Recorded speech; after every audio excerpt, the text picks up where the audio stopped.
Eu acredito que a live de hoje vai ser muito produtiva, né? Vai trazer muitos ensinamentos. Todo mundo gosta, né, gente, de aprender. Apesar de não ter uma fórmula mágica, como eu falei aí nos vídeos que eram como um convite para a live, né? De que não existe uma fórmula mágica. Apesar do transtorno ter um CID específico que traz, né, que explica quais são os sintomas e como é que se desenvolve na vida do indivíduo, vai se manifestar de uma maneira diferente dependendo da pessoa. Então, é sempre bom estarmos em ambientes que vão favorecer o conhecimento, a aprendizagem. Por isso, seja bem-vinda, seja muito bem-vinda. Vai enviando aí esse aviãozinho que tem aí, que é para compartilhar. Compartilha essa live com uma mulher que você tem percebido que está, suando para dar conta desta criança na escola, deste adolescente na escola, na salinha da igreja, né? Nos ambientes gerais. Então é muito importante ter esse conhecimento. E por mais que a gente fale de inclusão hoje, por mais que hoje as pessoas falem sobre inclusão, TDAH ainda é algo novo. Por que TDAH é algo novo? Porque não é um transtorno que traz, por exemplo, características físicas. Se você olhar para mim, por exemplo, você não vai dizer que eu tenho TDAH. Se você olhar para os meus filhos, se você olhar para o meu marido, você não vai dizer que ele tem TDAH. Então, como é um transtorno que não apresenta características físicas, acaba sendo mais difícil de ser diagnosticado. Então, é importante a importância do conhecimento. Por isso que você precisa enviar essa live para o maior número de mulheres que você conheça. Porque eu vou repetir depois, mas vou falar agora também. O TDAH é um transtorno geneticamente herdado. Então, se o seu filho recebeu um diagnóstico, se o seu filho está fazendo a avaliação, né, para um futuro diagnóstico de TDAH, então vocês já precisam começar a se investigar. Quando eu digo vocês, eu estou me referindo aos pais, seja você ou seja o seu parceiro. Isso mesmo. Então acontece, só o fato de ser agitado não definiria, por exemplo, o que é TDAH, tá? A gente vai falar um pouquinho sobre isso aqui. Porque hoje criou-se uma modinha, né, gente? E é uma modinha que me incomoda tanto. Criou-se uma modinha onde as pessoas falam assim, todo mundo é um pouquinho TDAH. Não é verdade, gente. Existem características que são incomuns, sabe? Para quem tem TDAH e para uma pessoa neurotípica, né? Pessoas neurotípicas e pessoas neuroatípicas. Então, é importante que se haja de fato uma investigação, que haja um diagnóstico, até porque uma criança que recebe um diagnóstico, ela não recebe um atestado de óbito, né? Ela recebe, na verdade, o direito de ser chamada pelo nome, porque eu não sei você, né? Isso aqui a gente tá tendo um papinho de esquenta live, né? Dando um tempinho assim para as pessoas irem entrando e você vai compartilhando. Mas enquanto o diagnóstico de fato não chega, o que eu vivi, pelo menos na minha realidade, foram muitos rótulos, né? Ai, o menino arretado, o menino não para, o menino não obedece, o menino toca terror. E não era só no ambiente da escola, não. Eu via muito isso no ambiente da escola, na salinha da igreja, né? Nos ambientes onde os meus filhos estavam. Então, assim, não enxergue você, mãe, que já chegou aqui, que já está aqui na live, não enxergue o diagnóstico como um momento de luto. Enxergue o diagnóstico como uma possibilidade do seu filho ser chamado pelo nome, dele ser reconhecido pela identidade dele. Ele não é um CID, ele não é um diagnóstico, mas ter o diagnóstico vai dar a você, inclusive, o respaldo de dizer não, ele não é retado, não, isso aí não é falta de educação, não, né? Na década de 60, inclusive, o TDAH ele era tratado como um transtorno moral, era atribuído ao fato de que os pais, né, provavelmente os pais que não educavam os filhos, ou os pais eram permissivos, e aí acontecia todo aquele processo, as mães se feriam, os maridos brigavam com as mulheres, porque diziam que era responsabilidade da mulher dar conta do filho, porque ele tinha que trabalhar para botar comida em casa. Então assim, com o passar do tempo, hoje a neurociência já comprovou que é um transtorno do neurodesenvolvimento. Então vai aí mandando essa live, vou dar mais 3 minutinhos para você enviar essa live para alguém, tá? Eu sei que meio de semana acaba que, né, é um momento mais desafiador, esse horário, botando o menino para dormir, resolvendo coisas do lanche de amanhã, mas dá uma paradinha, tenta dar uma centrada. Eu sei que assim como Jéssica, que está sinalizando aí, existem outras mães que têm escutado, né, da professora, da coordenação, da salinha lá da igreja, do grupo dos adolescentes, para observar porque a criança tem um comportamento diferente, que destoa um pouquinho, mas a gente vai falar um pouquinho sobre tudo, tá bom? Daqui a 1 minutinho a gente começa. Seja muito bem-vinda, muito bem-vindo você que está chegando. E eu quero fazer desde já um combinado com vocês, tá bom? Nós vamos falar sobre o TDAH, que é o transtorno do déficit de atenção e hiperatividade. Eu sou uma pessoa que tem o TDAH. Então, o que acontece? Quando eu vejo os nomezinhos rolando, as pessoas perguntando, as pessoas escrevendo, eu fico desatenta, eu perco o foco. Então eu já quero fazer um combinado com você que vai assistir essa live depois, essa live vai ficar salva, tá bom? E eu já quero fazer um combinado com você. Esse primeiro momento, que é o momento inicial, que a gente está conversando, eu vou deixar os comentários rolando, tá bom? Tô vendo todo mundo, tô dando boa noite, seja bem-vinda Jaque, Gegel, seja bem-vinda Mana, tantas pessoas que estão chegando aí, Rosa, Janaína, Brenda, Samara, sejam todas muito bem-vindas. Por enquanto, vai rolar aí os comentários, tá? A gente vai dar boa noite, vai conversar, mas daqui a pouco eu vou encerrar os comentários, mas não se preocupe. Como nós vamos falar sobre muitas coisas, nós vamos falar, né, sobre essa questão do neurodesenvolvimento, nós vamos falar um pouquinho sobre a arquitetura do sono, sobre rotina estruturada. Possivelmente vão surgir muitas dúvidas e muitas perguntas. Mas, como eu já comecei dizendo para vocês, né? Eu não tenho essa facilidade em estar falando e vendo tudo subindo, tudo subindo. Então, daqui a pouco eu vou tirar os comentários. Aí eu vou fazer esse combinado com você. Quando a live acabar, eu vou salvar a live e vou disponibilizar a live no feed. Ela vai ficar lá, eu não vou apagar, ok? Lá na live, salva no comentário, onde você pode botar o comentário. Você pode fazer a pergunta que você quiser, que eu vou te responder, ok? Então, vamos deixar esse combinado aqui já certinho. Eu tenho 2 combinados para fazer com você. Você vai ver que em alguns momentos eu sou um pouquinho didática, porque de fato eu sou professora. Então, tudo que é combinado não fica confuso. Então, estou fazendo esse combinado.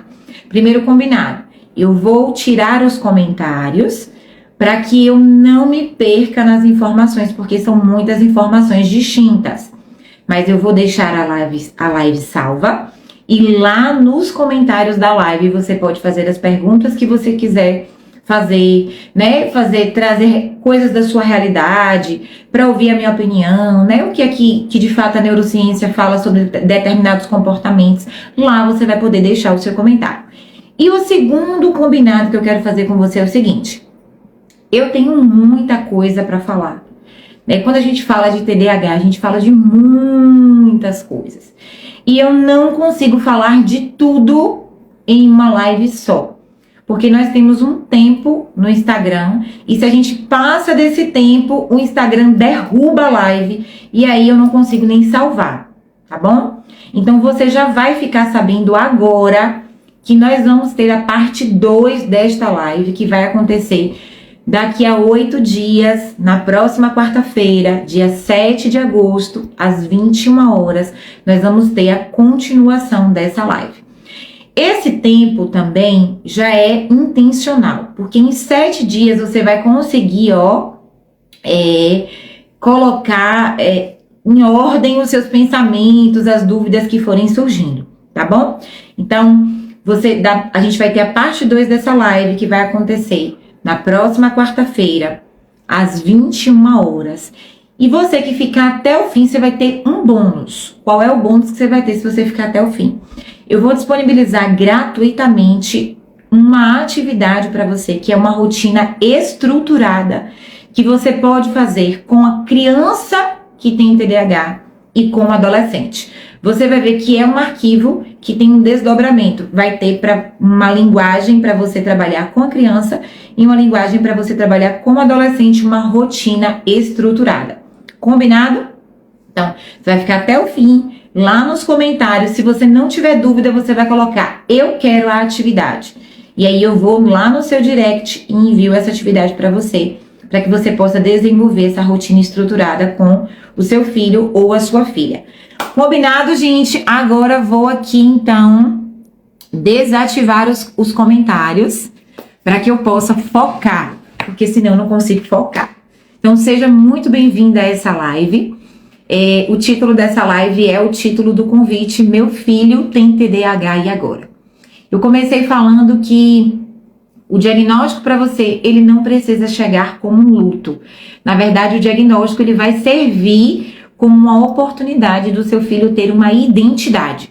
Porque os rótulos que são colocados até que o diagnóstico chegue, às vezes são rótulos que causam muitas dores. Eu passei, gente, por muitas situações difíceis, assim, de sair da igreja chorando, de sair da escola chorando, de sair dos ambientes chorando, porque sempre havia comparação, até porque os meus filhos têm TDAH com predominâncias diferentes. Eu vou falar sobre os tipos do TDAH aqui para você, mas um é combinado e o outro é predominantemente desatento. Então sempre tinha comparação. Os filhos de Cristina, tu já viu fulano, tu já viu cicrano, né? Tu já viu como se comporta na salinha, tu já viu como se comporta na sala, né? E eu passava por dificuldades ainda maiores às vezes, porque os meus filhos sempre estudaram nas escolas que eu trabalhei. Então eu sempre depois tinha aquele momento de dizer assim, dá uma observada, vê direitinho. Até que um dia, na porta da escola, a diretora, né, do núcleo que o meu filho estava inserido, falou assim, mãezinha, preste atenção nele. Preste atenção em alguns comportamentos. Na verdade, desde 1 ano e 8 meses, eu sempre observei um comportamento diferente no meu filho que tem o TDAH do tipo combinado. O meu filho com o TDAH, com a predominância da desatenção, eu só comecei a perceber com 3 anos e meio, que foi justamente quando eu percebi que ele precisava de óculos por conta do movimento que ele fazia para poder pegar no lápis e para enxergar a atividade. Então, a minha casa é uma casa atípica. Eu tenho TDAH, Lincoln tem TDAH e os meus 2 filhos têm TDAH. Mas antes da gente começar a falar propriamente dito sobre o TDAH, eu quero me apresentar para você. Eu sou Cristine Rolim. Sou pedagoga, psicopedagoga, neuropsicopedagoga, programadora neurolinguística, especialista em educação especial e em TDAH. Mas acima de qualquer dessas titulações, eu sou uma pessoa que tem o TDAH. E até que o meu diagnóstico fosse fechado, eu carreguei muitas dores. Porque o TDAH na mulher... ele é descoberto, ele é detectado de maneira mais tardia, porque os sintomas na mulher são diferentes dos sintomas nos homens. Por exemplo, a hiperatividade no homem é mais motora, mais física, comportamental. Na mulher, a hiperatividade é mais mental. Na mulher, o TDAH se comporta muitas vezes com esquecimento. Então, acaba sendo mais tardio. Hoje, dados atuais comprovam que as mulheres são mais diagnosticadas entre os 35 a 50 anos de idade. Olha só. Que é quando, de fato, elas olham para trás e percebem que alguma coisa não está muito certa, porque as outras pessoas avançaram, romperam, conquistaram, conseguiram ser mais constantes e elas ficaram meio que num looping que não saíram do lugar. Então, o TDAH, ele é um transtorno mental geneticamente herdado. Essa sigla TDAH ela tem o significado do transtorno do déficit de atenção e hiperatividade. Hoje eu percebo que os especialistas, de modo geral, uma grande maioria, foca muito no A do TDAH, né? Que é o transtorno do déficit de atenção. Acha que a predominância maior do TDAH é na falta de atenção. Só que o TDAH também tem outro extremo, que não é somente a falta de atenção, mas também a atenção em demasia para determinadas atitudes, que é o que a gente chama de hiperfoco.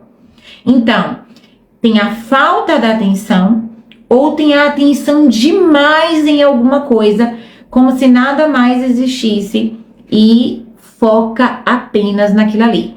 Um exemplo clássico disso, às vezes talvez você tenha se perguntado assim, eu não consigo entender como é que a professora fez encaminhamento para psicopedagoga, como é que a diretora, como é que a coordenadora está falando que meu filho tem TDAH, se o menino consegue jogar videogame, se o menino consegue passar as fases rapidamente, não se perde, tá ali atento. Por quê? Porque ali naquele momento do videogame ou no momento daquilo que ele faz o que gosta, ele não está no déficit da atenção, ele está no hiperfoco, ele está focado. Isso também acontece com a gente que é adulta, quando você está fazendo uma coisa que você gosta muito, parece que as pessoas até estão falando e você está focada naquilo ali, oi, até que você dê a atenção devida. Então, primeira coisa que você precisa saber é que o TDAH é um transtorno, né, que ele é herdado através da genética. Então, a pessoa não fica TDAH. Ela não fica TDAH porque a carga de trabalho dela aumentou, porque agora ela tem muitos filhos, porque ela tem que dar conta disso ou daquilo. Não. Ela já nasce TDAH. Mas, às vezes, a descoberta do diagnóstico vem de maneira tardia, porque fica mascarada por conta dos muitos estímulos. Principalmente depois da pandemia, onde a gente tem vivido uma epidemia de desatenção, onde existem muitos diagnósticos errados, porque, gente, nem tudo é TDAH. Existem muitos comportamentos que se assemelham aos sintomas do TDAH, mas não definem TDAH. Todo mundo, gente, é um pouquinho desatento. Todo mundo é um pouquinho esquecido. Todo mundo procrastina naquilo que não gosta de fazer. Todo mundo vive em ebulição de emoções. Todo mundo é um pouquinho ansioso. E não significa que todo mundo tem um pouquinho de TDAH. O TDAH é algo que você precisa entender que ele é um transtorno mental. Existe, né, no DSM-5 um código, um CID que define esse transtorno. Então não existe isso de todo mundo é um pouquinho TDAH. Vamos tirar isso aí agora. Ele é um transtorno do neurodesenvolvimento. Ou seja, ele é um transtorno que, como eu falei no início, se você está chegando agora, envia essa live para alguém, porque tem uma amiga que com certeza precisa saber disso. Ele é um transtorno mais difícil de ser diagnosticado porque ele não traz características físicas, por exemplo, como a síndrome de Down, como a síndrome de Moebius, como algumas síndromes que você olha e fisicamente você já percebe. Então, ele é mental. Por que ele traz um comprometimento? Porque ele traz o córtex pré-frontal, que é essa parte aqui da frente do nosso cérebro, que está aqui na região da testa, é como se ele tivesse um encurtamento. Então, os neurônios, eles não se comunicam como deveriam. As informações não chegam como deveria. Por sua vez, é justamente aqui no córtex pré-frontal que está localizada as funções executivas. E como o nome já diz, executiva, execução. Então, aquilo que eu preciso executar, a inibição, o controle da impulsividade, a organização, o foco, são habilidades que estão relacionadas à função executiva. Se o indivíduo que é criança ou adolescente tem comprometimento na função executiva, logo ela terá comprometimento em todas essas funções que estão ligadas ao córtex pré-frontal, certo? Então essa é a primeira coisa que você precisa entender. Não é um transtorno que afeta a inteligência. O TDAH não afeta a inteligência. Aí do lado daí você pode se perguntar: como não afeta a inteligência se a professora encaminhou o meu filho para psicopedagoga para fazer o acompanhamento, porque ele está com baixo rendimento, as notas dele estão caindo, ele não consegue assimilar, ele não consegue se desenvolver na escola, apresenta dificuldades, principalmente na área da matemática. Não é porque o transtorno afeta a inteligência, é porque o transtorno afeta a atenção. Se afeta a atenção, isso quer dizer que muitas vezes quando o professor está dando aula, ele está desatento. Ele está pensando na hora do recreio, ele está pensando no jogo do videogame que ele marcou com os colegas e vai ser online, ele está pensando no baba, ele está pensando em outras coisas. E por estar desatento com outras coisas, ele perdeu aquele momento em que a professora estava explicando, então ele apresenta essa dificuldade. Eu queria deixar algo claro para você aqui, que essa é uma dúvida recorrente. Como pastora, me dê uma dica de como é que eu posso saber se o meu filho tem TDAH. Eu vou te dar 2 dicas muito básicas para você entender. Primeiro, você precisa perceber se os sintomas que o seu filho apresenta, e eu tenho várias postagens aqui falando sobre os sintomas, inclusive uma delas fala sobre 91 sintomas do TDAH. Você precisa perceber se esses sintomas trazem prejuízos para a vida do seu filho. Por exemplo, a desatenção está prejudicando na aprendizagem, né? A falta de filtro, que é essa inibição que ele não tem, fala o que pensa por causa da impulsividade, está fazendo com que ele não consiga ter amigos, porque os colegas acham que ele é bobão, e aí o bullying está ficando muito acentuado com ele. Você percebe que ele não consegue se integrar muitas vezes, é como se ele fosse imaturo em relação à idade biológica e cronológica que ele deveria ter, porque as emoções vivem muito em ebulição, ele se zanga, se aborrece, fica de mal com muita facilidade. Existem prejuízos cognitivos, porque na maioria do tempo ele está desatento pensando em outras coisas. Essa é a primeira dica. Você perceber se os sintomas causam prejuízos nesse indivíduo. E a segunda dica é perceber se esse comportamento do seu filho, seja ele criança ou adolescente, ele perdura em pelo menos 2 ambientes diferentes. Por exemplo, ele é desatento em casa e na escola. Ele é agitado no condomínio com os colegas e também nos aniversários quando ele vai. Aquela agitação, aquele sintoma precisa perdurar em pelo menos 2 ambientes diferentes. Quando a professora, a diretora ou alguém encaminha para a psicopedagoga, é porque ela vai fazer uma aplicação de testes para perceber se existe desatenção e em que nível essa desatenção acontece. Né? Para perceber em quais áreas da vida essa desatenção está influenciando. Por quê? Porque existem 3 tipos de TDAH. Nós chamamos de subtipo. O primeiro tipo é o predominantemente desatento. E por que a ciência usa o termo predominante? Porque ele pode ter outras características, mas o que mais é observado é a desatenção. Então, é o tipo da predominância, predominantemente desatento. Existe o segundo subtipo, que é o subtipo do predominantemente hiperativo impulsivo. É aquela criança e aquele adolescente que ele não pensa antes de fazer, ele simplesmente faz. Depois ele até se arrepende. Ele não consegue muitas vezes controlar o corpo. Ele come muitas vezes o lápis, a borracha, o aspiral do caderno fica todo torto. Ele rasga as folhas, né? Ele fica naquele processo que você tem que comprar caderno o ano todo. Eu passo por situações aqui, hoje eles estão já bem mais organizados, até porque existe o processo de maturação do cérebro, mas quando os meus filhos eram mais novos, toda a camisa tinha um furo, porque eles mastigavam a camisa, a ponta da almofada, o controle remoto, os lápis, né? O fone de ouvido, o fio ficava todo comido, porque a hiperatividade motora era muito forte, e ele transmitia, ele debruçava isso, né?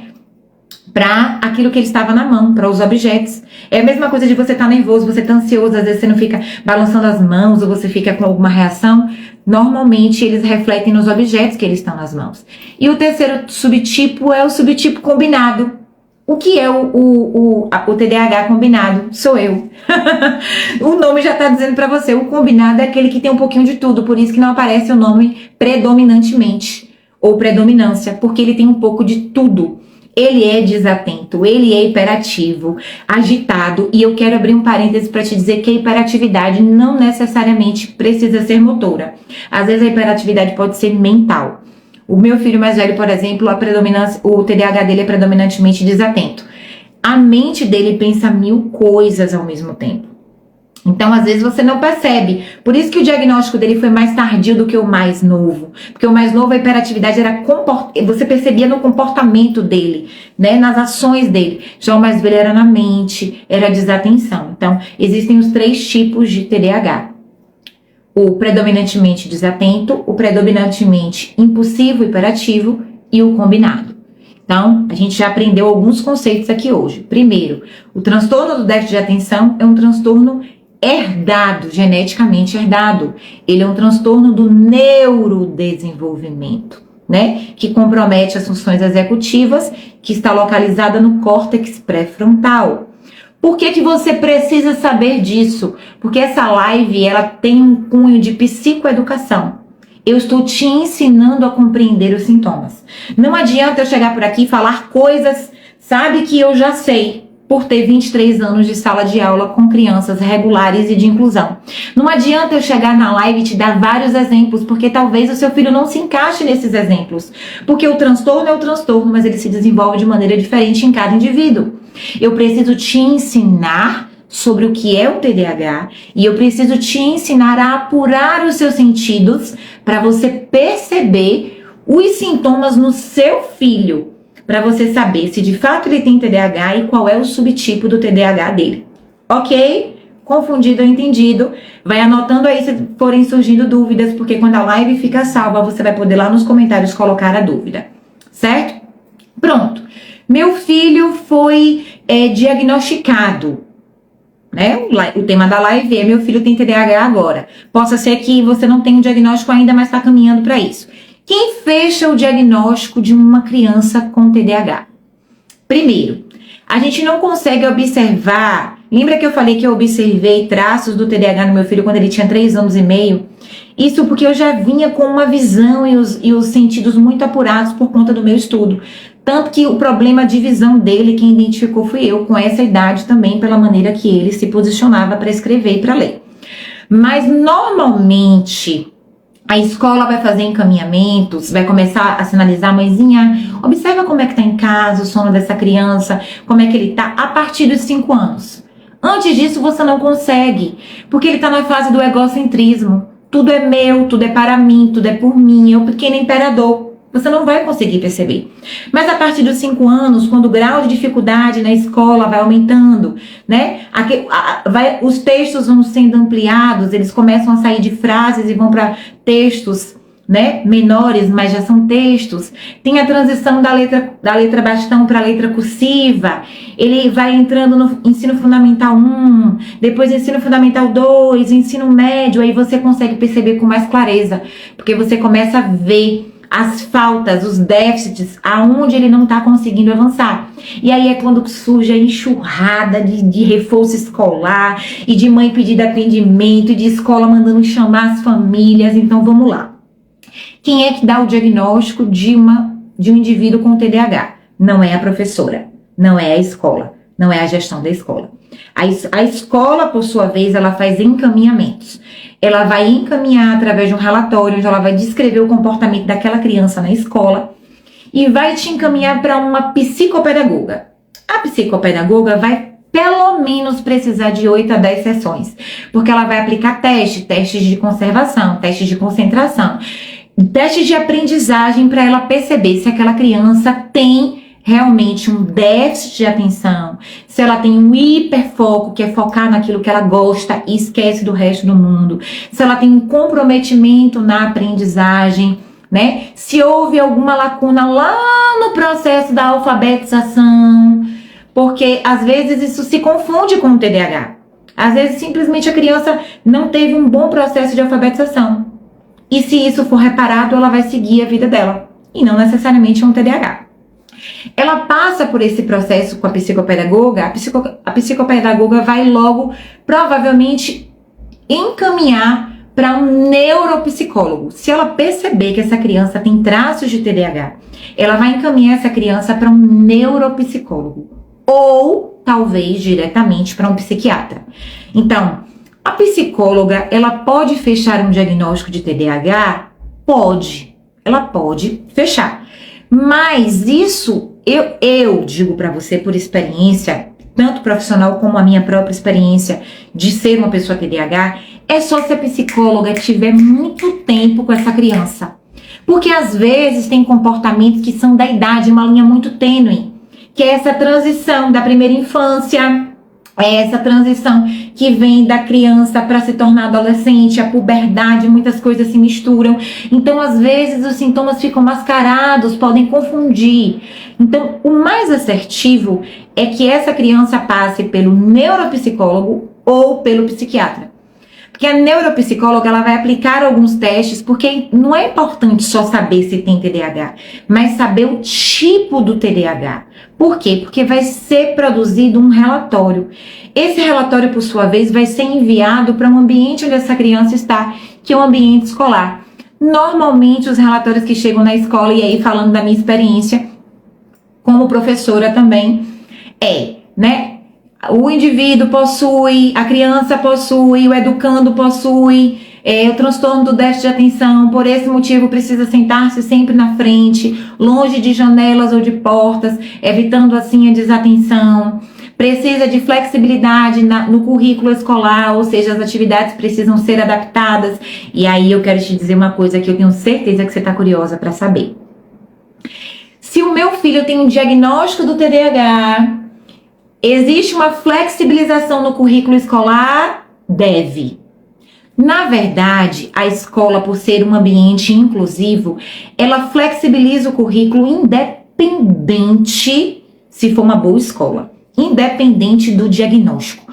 Quando lá na semana inicial a professora já percebe os déficits, as faltas, as lacunas que estão, principalmente porque a gente está vindo de um processo pandêmico, uma pandemia, que durou 3 anos, online, onde essa criança ficava atrás da câmera, muitas vezes ela não abria a câmera, ela cochilava, ela não ia para a aula, ela não participava.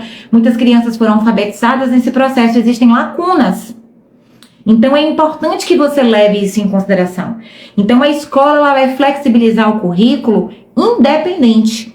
Só que quando essa criança ela tem um relatório, isso é muito mais assertivo. Por quê? Porque o relatório vai dizer a fonte da atividade precisa ser aumentada, precisa haver acompanhamento com o núcleo especializado, e aí a criança vai fazer o PEI, né? Que são atividades onde ela vai ser direcionada a fazer e a reparar um processo de aprendizagem que ela não teve. Então acontece muitas vezes de uma adolescente estar no 7º ano, mas está fazendo um PEI do 5º ano, que são blocos de atividades para reforçar o que ele não aprendeu no 5º, para fortalecer o que ele aprende no 7º. Então, pode acontecer, por exemplo, a flexibilização na consigna, que é a pergunta. Ao invés daquela pergunta ser muito extensa, a pergunta vai ser mais objetiva. Existe a flexibilização na quantidade de perguntas. Por exemplo, se as crianças da turma têm uma avaliação com 20 questões, se o seu filho tem um diagnóstico, ele vai ter uma avaliação com o mesmo conteúdo, só que com 14 questões que vão contemplar o que de fato o professor quer saber. Então é importante o diagnóstico. O diagnóstico não é para trazer um luto para você. O diagnóstico é para tirar os rótulos do seu filho, dar um destino, uma maneira assertiva para que os profissionais trabalhem com esse indivíduo, quer seja ele criança, quer seja ele adolescente. E aí eu quero pontuar na live de hoje, porque eu já falei, você que chegou agora não ouviu, mas a live vai ficar salva nos comentários. Quando ela estiver salva, você pode colocar as suas dúvidas, pode enviar para outras pessoas. Eu vou dividir essa live em 2 dias, hoje e dia 7 de agosto. Eu não consigo falar sobre tudo hoje. Hoje eu preciso trazer algumas premissas. Primeiro, o que é TDAH, os subtipos do TDAH, quais os profissionais que podem trazer o diagnóstico do TDAH e como a escola se comporta quando tem um aluno, né, que é um aluno que apresenta especificidades, ou seja, características específicas no seu processo de aprendizagem, tá bom? E vou falar de hábitos e rotina do sono, porque isso tem uma influência absurda. Eu não vou dizer que 100% não, mas 95% do desenvolvimento do seu filho tem a ver com essas duas coisas que eu vou falar agora. Primeiro, vou trazer de uma maneira, de uma linguagem que você possa entender. Arquitetura do sono, estrutura do sono, qualidade do sono. Quero que você pare agora e pense comigo. Você lembra que quando o seu filho nasceu e você ia botar para dormir, você tinha toda uma rotina do sono? Você dava aquele banhozinho, você colocava aquele mamãe bebê, aquele olhinho, você fazia massagenzinhas, né? Quando tinha cólica, você colocava uma roupa fresquinha, você aquecia, você desligava as luzes, você botava ele para dormir, ou com fundo musical, ou com alguma coisa, ele estava bem alimentado. Então, o seu filho aprendeu a dormir. Só que quando ele vai crescendo e a sua rotina vai acelerando e você vai achando que ele está mais autônomo, que ele está mais velho, que o cérebro dele está mais maduro, você deixa de fazer isso.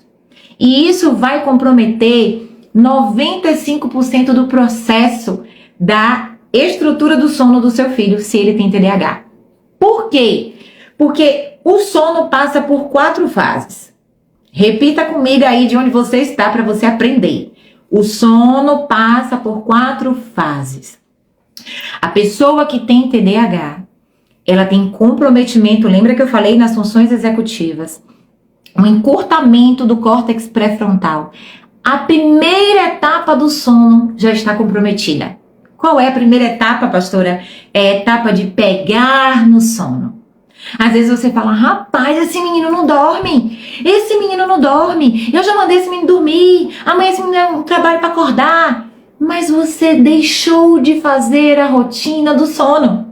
E ele tem TDAH, ou seja, o corpo dele vai até parar na cama, mas a mente dele tá a 1000. Ele tá pensando no basquete que ele vai jogar, ele tá pensando no que ele vai fazer no final de semana, ele tá pensando naquela prova, ele tá com medo daquela avaliação. A mente dele não parou. Então você precisa criar a arquitetura do sono na sua casa. Tem que ter o horário para o seu filho sair da tecnologia. Se ele é criança, 18 horas é o horário máximo para o celular, porque o celular libera luzezinhas de LED azuis que vão dar sinais para o cérebro que ainda é dia. Isso vai inibir o sono. Olha só uma coisa que eu vou te dizer para você entender. Existe uma substância chamada adenosina. Preste atenção. Eu vou tentar falar de uma maneira bem simples para não ficar confuso para você. A adenosina é uma substância que o nosso corpo produz quando nós estamos executando ações. Comendo, dormindo, estudando, trabalhando, lavando prato, fazendo faxina, no caso da criança, jogando, estava lá no judô. A adenosina ela é importante. Quando chega um determinado horário do dia, a adenosina ela vai chegando ao cérebro, na região dos neurônios. E ela vai dando sinais de cansaço. É quando a gente começa a bocejar, é quando a gente começa a reconhecer que está cansado, que está ficando com sono. Esse é o sinal que a adenosina está chegando no cérebro. Ela é importantíssima, porque ela vai começar a ajudar o indivíduo a desacelerar. Só que existem hábitos que inibem a adenosina. Por exemplo, cafeína, energético, muito doce, tela, seja ela de tablet, de notebook, de computador, piorou de celular. Inibe a adenosina. Então é como se você fizer tudo isso, você está dizendo para a adenosina, ei, não vem não, que você não vai dormir agora, meu cérebro não vai dormir agora não. Gente, alimentos com cafeína, a meia-vida da cafeína é de pelo menos 6 horas. Isso quer dizer que se você tem um filho de 6 anos, se você tem um adolescente em casa e você deu a ele café, para ele tomar café lá de noite, café com pão, 6 horas da tarde, meia-noite, essa cafeína ainda tá agindo no cérebro dele. Tu tá entendendo? Isso porque eu tô falando da meia-vida da cafeína. Imagine quanto tempo essa cafeína ainda não vai agir. Então a criança e o adolescente que tem TDAH, ela já tem a primeira parte do sono comprometida, por conta da agitação, da hiperatividade mental. Então o que é que você precisa fazer? Se o seu filho é criança, 18 horas não tem mais celular. Se o seu filho é adolescente, 20 horas não tem mais celular. Por que a diferença de horas? Porque a maturação desse cérebro vai muitas vezes querer bater de frente com você e dizer: minha mãe, eu vou fazer só isso, minha mãe, isso que eu vou abaixar a luz da tela do celular, minha mãe. Então, crianças 18 horas, adolescentes 20 horas. Gente, 22 horas, essa criança ou esse adolescente tem que estar dormindo. É a rotina do sono. Aqui em casa, com sono ou sem sono, querendo ou não querendo, 22 horas não tem mais nada, meu irmão. A Alexa já fala boa noite e já desligou. Ele rola para a direita, ele rola para a esquerda, ele tem outra coisa. Se você já sabe que o celular por perto, e quem é mãe de adolescente sabe, vai trazer gatilhos dele querer levantar para pegar o celular, para jogar, para olhar, para ouvir uma música, bote para carregar na sala. Bote distante dele, porque quanto mais ele tiver com tela, menos ele vai ter a iniciação do sono. Lembra que o sono passa por 4 fases. Então a primeira fase, quem tem TDAH tem comprometimento nessa primeira fase, que é iniciar o processo de sonolência. Então você vai apagar as luzes, você vai mandar tomar banho, você vai mandar escovar dente, você vai tirar a tecnologia da frente, nem televisão, 22 horas não é mais nada, não é pra estar fazendo mais nada, é pra estar tentando dormir. E aí ele vai forçar, porque ele vai estar pensando em coisas muito mais legais. Aí vem a segunda fase, que é quando o sono começa a vir. Aquele sono que parece que tá desacelerando, mas ainda tá acelerado se tem TDAH. Aí o nível 3 é o início do sono profundo. E o nível 4 é o sono profundo. E aí vem uma coisa que a maioria das mães não sabem. E a gente entende, porque não é uma competência da mãe. A gente não é mãe e recebe essas informações. Mas eu vou te dizer isso para você entender. Quando nós dormimos, o nosso cérebro recebe uma lavagem química. O nosso cérebro ele passa por um processo de lavagem. E aí é onde acontece a revitalização dos neurônios. É onde a aprendizagem, ou seja, tudo que o seu filho estudou durante o dia vai se efetivar como conhecimento. Ele não aprende quando a professora deu aula. Ali ele está ouvindo o conhecimento entrou. Aquele conhecimento vai se efetivar quando ele dormir. É somente quando a criança ou adolescente dormir que o processo de aprendizagem vai se concluir. Entenda, ele passa por uma revitalização. A criança e o adolescente que não dorme bem, que é aquele sono agitado, que é aquele sono que tá ali conversando, que levanta, que vai toda hora beber água, vai no banheiro, faz xixi, ele não vai ter um sono de qualidade, ele vai acordar exausto. No outro dia ele não vai ter um bom rendimento. Às vezes, as mães e até mesmo os profissionais confundem distúrbio de aprendizagem quando na verdade não teve qualidade no sono. Às vezes a criança não tem distúrbio de aprendizagem. Às vezes, porque distúrbio de aprendizagem é diferente de TDAH. Eu não vou poder aprofundar sobre o distúrbio de aprendizagem aqui, mas porque eu tô focando agora na arquitetura do sono. Mas eu quero que você entenda que o sono, as 4 fases do sono, vai determinar o nível de desenvolvimento cognitivo, intelectual, social e emocional que o seu filho vai ter. Ele precisa dormir bem.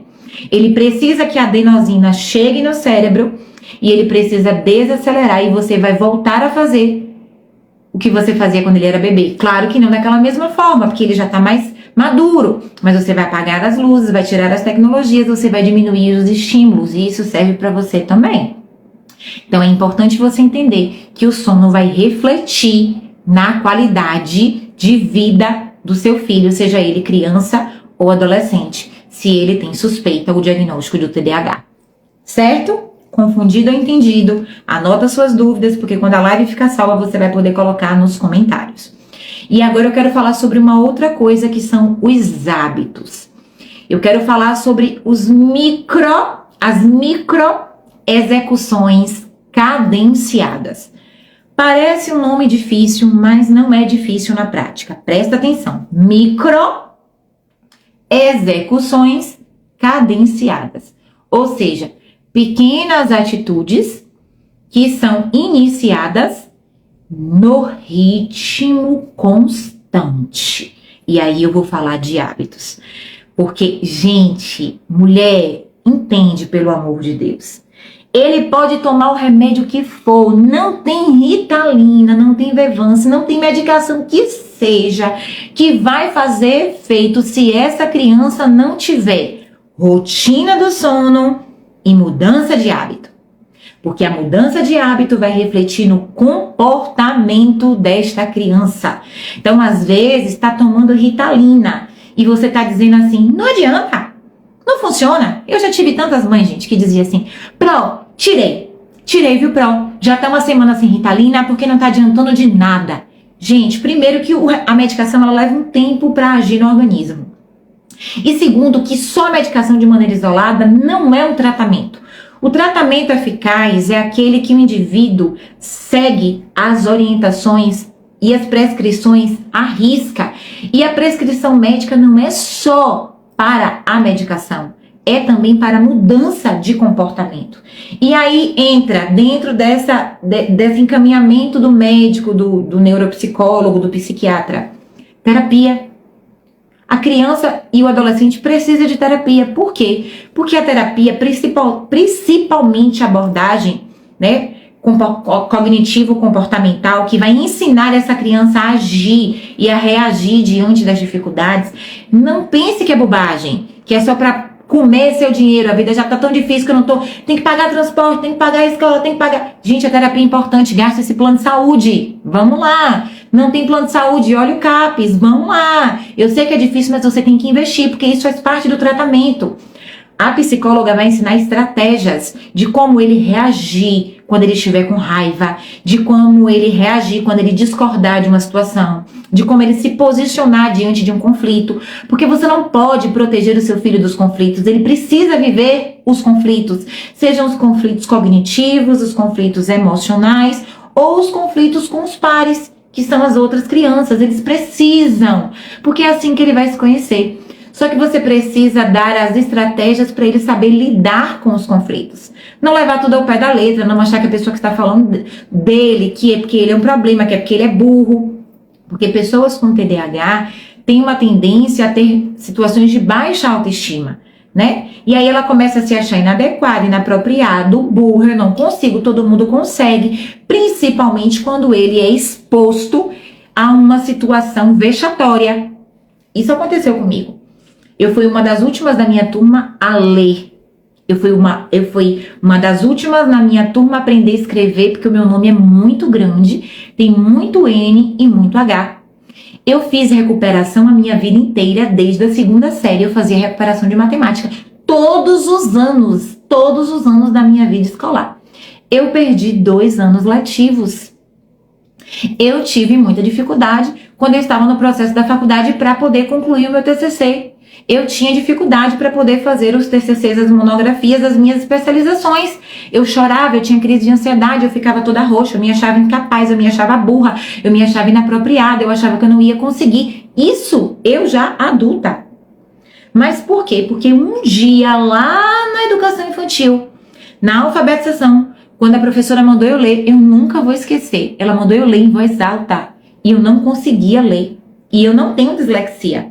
Eu simplesmente não conseguia ler porque nos momentos em que ela ensinava, ou que ela estava tomando a leitura, juntando as sílabas, a minha cabeça estava no mundo da lua. E ela falou assim, fé, só tu que não lê, todo mundo já veio aqui, já tomei a leitura de todo mundo. A partir dali, minhas amigas, eu era a alfabetização que hoje a gente chama de grupo 6. Eu fui intitulada por mim mesma a burra. E isso me acompanhou durante toda a minha vida, até o dia em que meu diagnóstico foi fechado.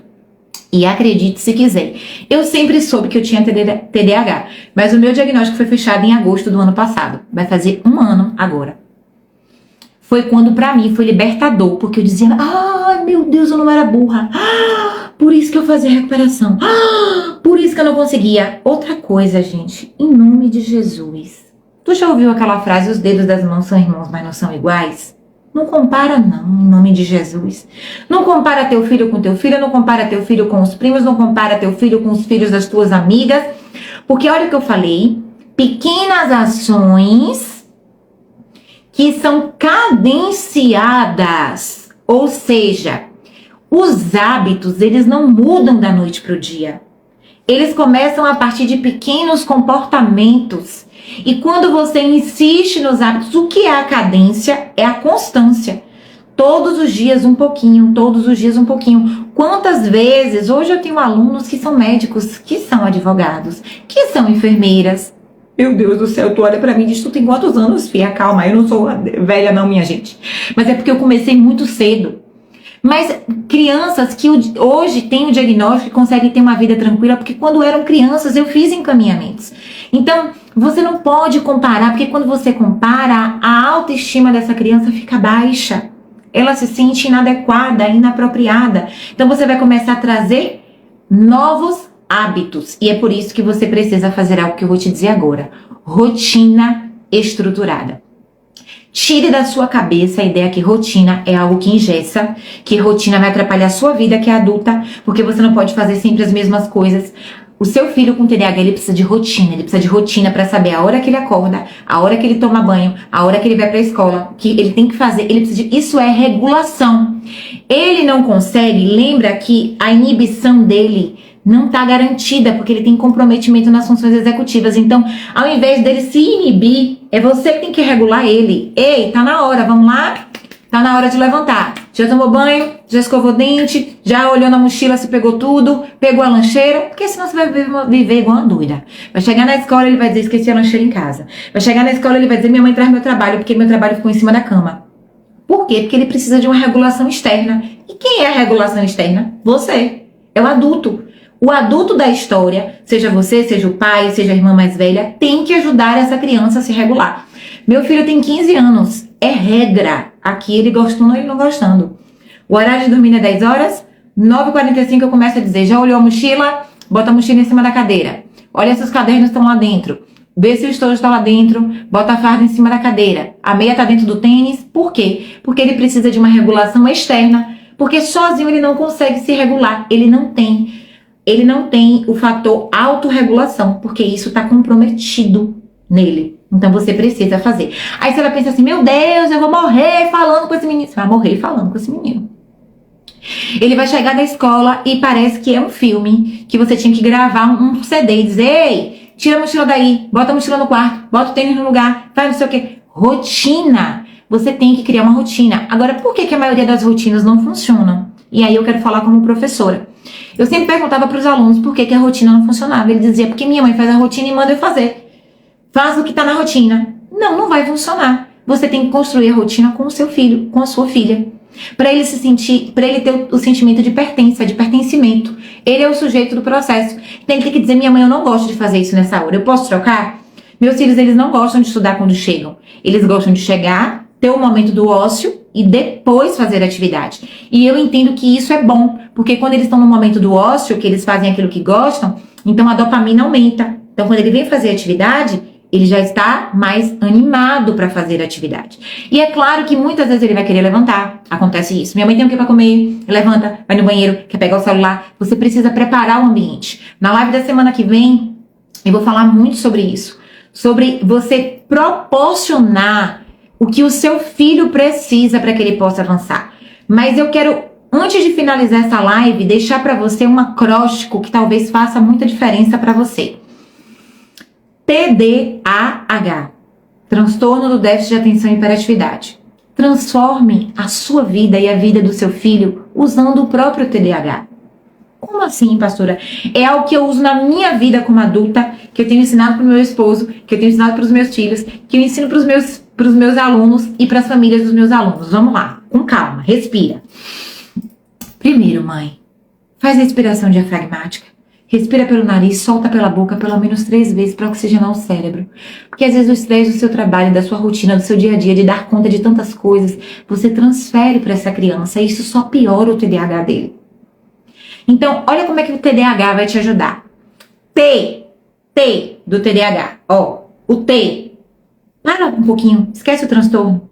Começa a pensar que T também é tempo. E começa a qualificar o tempo. Às vezes você não tem muito tempo para ensinar uma atividade, para corrigir uma atividade, para estar com essa criança, com esse adolescente. Mas qualifica o tanto de tempo que você tem com essa criança, com esse adolescente. Conversa coisas boas, ouve, fala menos e ouve mais. Porque senão, quando você parar para se dar conta, você vai ter perdido seus filhos. Porque eles vão dizer, minha mãe não me ouve, minha mãe não me entende, minha mãe acha que sabe tudo, eu não falo nada com minha mãe, porque minha mãe, calma. Respiração diafragmática. Você não nasceu sabendo, você não precisa saber de tudo. Mas o pouco que você sabe precisa ter qualidade. O T do TDAH pode ser também de tempo. Qualifique o tempo com o seu filho. Amém? O D, que é o de déficit, que é o da falta, vamos trocar? Vamos transformar esse D em disciplina. Você tem que ter disciplina para executar a rotina que você criou com seu filho. Porque muitas vezes a rotina tá lá toda coladinha na parede, mas o teu dia a dia é de cabeça para baixo, que o menino não consegue cumprir a rotina dele por causa de tu. Que a sua rotina é muito corrida. E eu te entendo, às vezes você não tem rede de apoio, é você que lava, passa, cozinha, trabalha fora, trabalha dentro, trabalha todo tempo, vai pra igreja, corre, pega menino na escola, você é Uber, leva pro karatê. Eu sei, respira. Respiração diafragmática. Mas você precisa desenvolver a disciplina. E o A, que é do atenção no transtorno, começa a pensar no A como um ambiente. Começa a preparar um ambiente. Às vezes você quer que esse menino estude, que ele fique focado. E o ambiente tem televisão ligada, cachorro latindo, gato miando, a menina gritando, você no telefone mandando áudio para cliente, o menino estudando. Como é que ele vai conseguir fazer tudo isso? Qual é a atenção que o menino vai ter se esse ambiente dessa criança está todo conturbado? Você precisa qualificar o ambiente de estudo para que essa rotina seja realmente cumprida. E o H, que é o H da hiperatividade, que você muitas vezes se vê de cabelo em pé, ou cabelo caindo, ou unha rasgando. Eu quero te dizer que você pode transformar o H e olhar ele de uma maneira diferente. O H pode ser de hábitos. Mude os seus hábitos e os seus filhos vão mudar os hábitos deles. Porque, minha gente, a verdade é que casa de pai, escola de filho. Essa história de que faço o que eu mando, mas não faço o que eu faço, era lá de 1900... Em 1984 já não estava dando certo, imagine agora. Você precisa ser o exemplo. Rotina do sono, seja o exemplo. Ambiente organizado, seja o exemplo. Cumprir a rotina, seja o exemplo. Você é a pessoa que vai regular a rotina do seu filho, a vida do seu filho. Ele precisa de você, ele depende de você. Então você vai precisar gerenciar. Então olha como o TDAH pode ser usado a seu favor. Tempo, disciplina, ambiente e hábitos. E quanta coisa a gente falou na aula, na live de hoje, é dizer aula, gente. Uma vez professora, sempre professora, né? TDAH, transtorno do déficit de atenção e hiperatividade. É o transtorno do neurodesenvolvimento, traz comprometimento no córtex pré-frontal e nas funções executivas, trazendo limitação. Por isso precisa ter bem estruturada a arquitetura do sono, os 4 níveis do sono e uma rotina bem estruturada. E eu tenho um presente para te dar. Eu elaborei uma atividade que, na verdade, é uma vivência prática para você aplicar com seu filho, para você construir essa rotina estruturada. Tem dentro dessa atividade uma rotina para crianças e uma rotina para adolescentes, porque não é a mesma coisa. Tem coisas que o adolescente acha que é um saco e um porre e que ele não é mais criança, e tem coisa que você quer fazer com a criança que a criança diz, eu sou criança, a senhora quer me tratar como adulta. Então não confunda a cabeça do seu filho, calma. Eu tenho essa atividade e aí eu vou fazer o seguinte, quando eu encerrar essa live, eu vou deixar ela salva no feed. Qualquer dúvida que você tiver, você vai colocar lá nos comentários e eu vou te responder, tá bom? Nessas 24 horas eu já vou te responder. E você vai colocar também, eu quero a atividade, que é a rotina estruturada. E aí eu vou lá no seu direct e te envio a rotina estruturada para você colocar em prática. Pelo amor de Deus, não faça a rotina e mostre para o seu filho ou pendure na parede. Construa a rotina com o seu filho, porque aí ele vai se sentir pertencente e ele vai querer praticar, ok? E você vai ter 7 dias para viver essa prática com eles, porque nós temos a live 2 e a live 2, gente, tá maravilhosa. Eu não posso continuar agora porque senão o Instagram derruba a live. Mas a live 2, eu vou sistematizar aqui tudo que eu tô falando sobre escola, sobre rotina, sobre desenvolvimento cognitivo, emocional, psicológico do seu filho, tá certo? Foi um prazer ter você aqui hoje comigo. Muito obrigada por ter ficado até o fim. Compartilhe essa live com o máximo de mulheres que você conhece, porque com certeza vai ser uma virada de chave. E deixa sua dúvida nos comentários, porque eu vou ter muito prazer em responder e poder te ajudar. E não esquece, eu tenho uma atividade muito linda, elaborada para você praticar essa semana. E eu te encontro dia 7 de agosto, aqui às 21 horas no mesmo Instagram. Confundido ou entendido?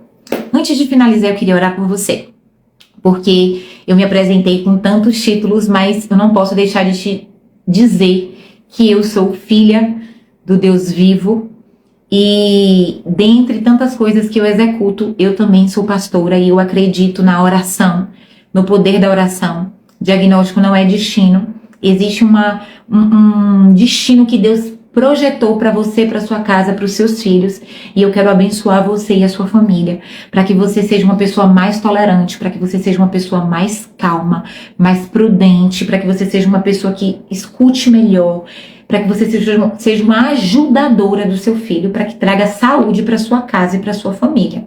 Amém? Pai, aqui estão essas mães, essas mulheres que estão assistindo a live agora, que vão assistir depois. Senhor, eu sei que é desafiador. Às vezes a vontade que a gente tem é de sentar e chorar, porque parece que nada funciona. Mas eu quero te pedir, ser a força dessa mulher. Renova a sua força, renova o seu vigor, dá sabedoria, dá discernimento, Pai. Deus, ajuda essa mulher a ganhar o coração do seu filho, Pai. Que ela ganhe o coração do filho dela para ela, que o filho dela não se perca em meio às dores, em meio às angústias, em meio à depressão, em meio aos traumas, em meio às ansiedades, em meio aos medos, às paralisias, às atrofias. Que o Senhor traga um novo tempo sobre essa família e que essa família viva a saúde dos céus sobre eles, Pai. Eu as abençoo em nome de Jesus, que elas consigam fazer essa rotina e colocar em prática. E dá a elas força para continuar andando, porque o futuro pertence ao Senhor, mas a jornada depende de nós, que elas possam trilhar e caminhar, sendo guiadas e direcionadas pelo Teu Espírito Santo, em nome de Jesus. Amém, amém, mulher.